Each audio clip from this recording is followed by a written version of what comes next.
What's up, YouTube, and welcome to an update video of my 1984 BMW 635 CSI Euro-Spec edition.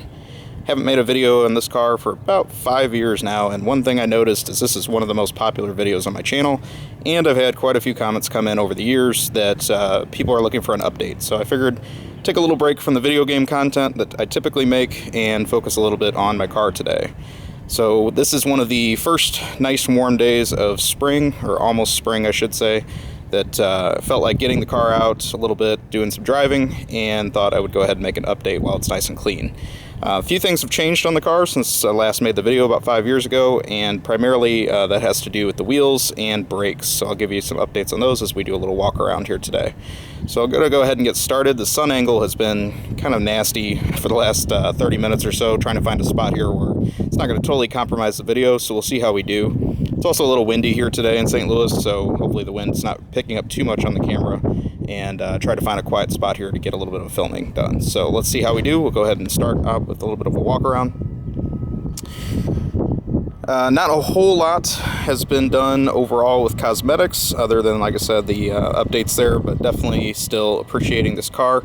Owned it now since 2008, I believe was the year I bought it, and it was purchased out of the California, San Diego, San Marcos area, I should say, which never saw any salt, which was a great place to buy a classic car like this that are kind of known for rust.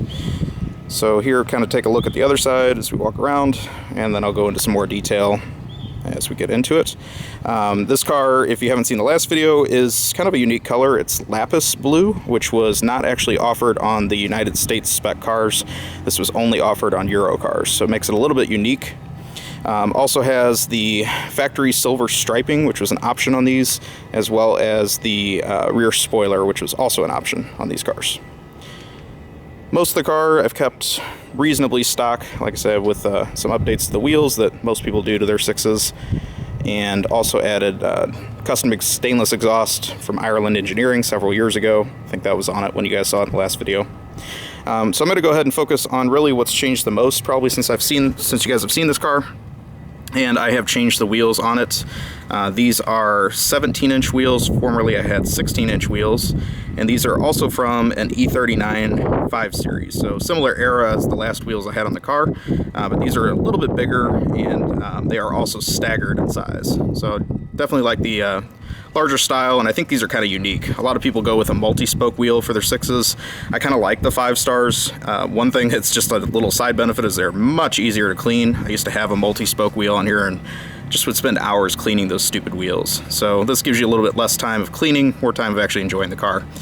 These were actually offered on E39 540i's, and I think you might have been able to get these on the M5 as well. They're technically M wheels, and they were offered from 01 to 03, I do believe. So not a very long time that you could get this wheel. I think it's a Style 66 is what they're called. Another update I've done, in addition to the wheels, and like I said, they are staggered to the back, they got a wider rear tire, is I've also added a big brake kit to the car, and that's also from Ireland Engineering. It was kind of a kit in a box that had everything you needed: new calipers, rotors, and pads from a larger BMW brake that you were able to add to it. So if I do believe right, these are 540i rear brakes and 750i front brakes. I don't know specifically which models they came off of. What I can tell you is they definitely take care of the 6's weak spot, which was stopping power. This car stops on a dime now, and it's fantastic compared to how it used to drive.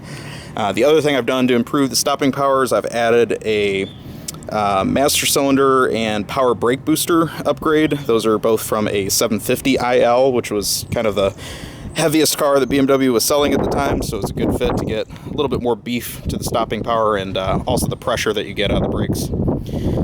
So I think that's about it really externally. With the new wheels, brakes, and tires since you've seen it last, I'm going to go ahead and go into the interior, show you a couple things in there. Haven't really done a whole lot of changes, but at least show you kind of the condition as it sits today.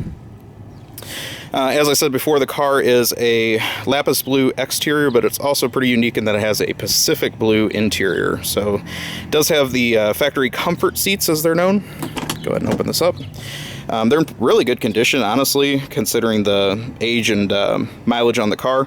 I would definitely like to replace these with a bolstered sport seat or a Recaro seat. So I have been shopping those a little bit, and would like to consider an upgrade to those in the future. But for now, these are holding up just fine. Just to give you an update on how much the car has been driven to date.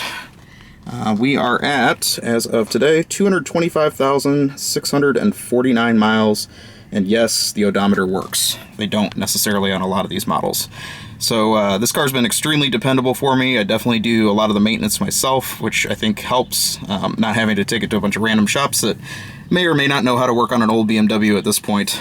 You kind of need a little bit different school of thought to be able to maintain one of these, but overall they're pretty simple to work on, and parts are pretty easy to get because they were shared with the 5 Series of the era that they sold quite a few more of. A couple other upgrades, since I'm probably shown it. I think I had the same head unit last time. It was an updated VDO unit that has MP3 capability and CD and all that, and the color matches pretty well.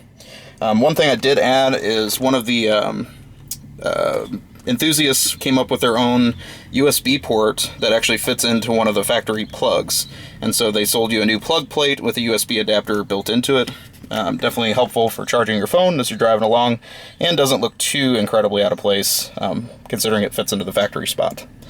So that's really about it. As far as the interior, nothing too drastically has changed. Yes, it is still an automatic. I know I got a lot of hate the last time. Oh my god, it's not a stick shift.